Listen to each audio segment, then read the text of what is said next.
सुवर्णपुर जिला नर्सिंग तालीम केन्द्र ठाणे अंतर्जातीय नर्स दिवस पालित होती।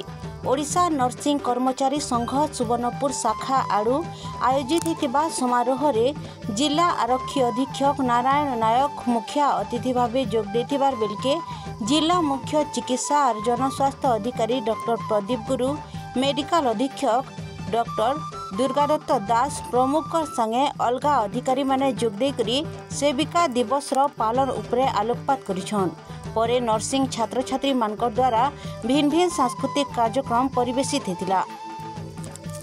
ब्यूरो रिपोर्ट, बिगुल टीवी।